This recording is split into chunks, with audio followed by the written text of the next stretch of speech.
Councillors, thank you very much for your report.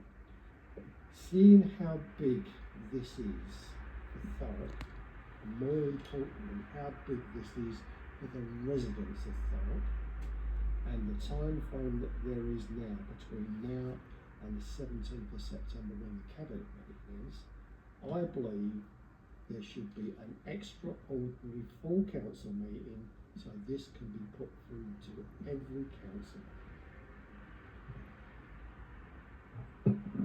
Thanks, Councillor Fox. So you'll be aware that next Wednesday we will print the paper that will go to Cabinet the following week.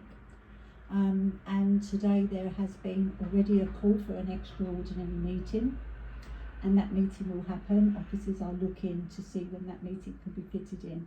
I know no more than that. I've not seen the call. I don't know who signed for the call. I just know that there's been a call for an extraordinary meeting. It's absolutely, I always wanted the 3, the 4 and the 5. Now Essex are not printing theirs till the 10th fibre, and I believe that there's 2 4s now. So there will be 2 4s, a 3 and a 5 to debate, you know, so it's quite a hefty meeting. But I think that, and I'm really, and some of it may be going back to like Councillor Anderson and his questions. You need the 3, the 4, the 4 and the 5 all together so that you can see the threads for how they think they're going to engage with their residents and their communities, and how whatever they're setting up and how they're going to handle the services. So I think it's absolutely key that we do have that debate in this chamber. It will still stay an executive decision of Cabinet to vote on that. But there is a 5, there has been a call, you know, officers are aware of it.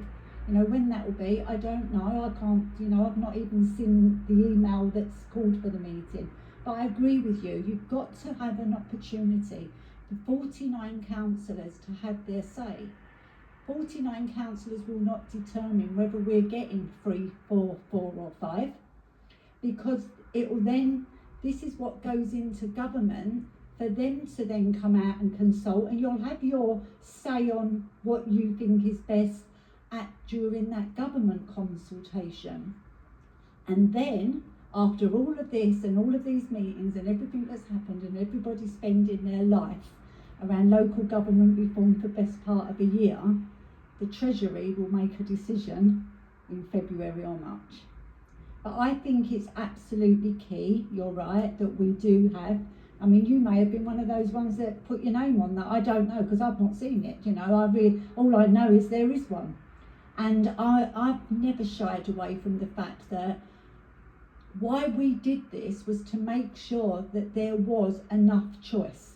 You know, I never believed that 3 and 5 had all the answers and gave the best options. So what I wanted to do was to make sure that we give residents, councillors, residents and the government enough, you know, and so that people do get a chance to see what real change looks like, because this isn't about us, this is about 10, 20, 30 years.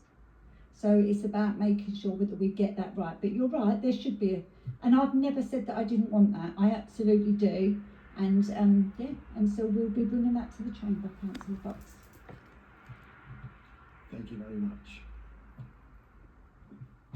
I mean, I'm not looking for an answer on this, it's just an observation, but it should be noted that the reason we're having this meeting is because backbench councillors have used the Constitution to force it rather than the administration bringing it. At the last corporate ONS, it was a specific recommendation that you go away and you look at calling an extraordinary full council. I never got a reply to that, but if we're going to throughout this process maintain that narrative that we're open, we're transparent, blah blah blah, I do think it would have been better if it was the administration bringing about that full council meeting rather than it being left to members to use a provision in the Constitution to force it.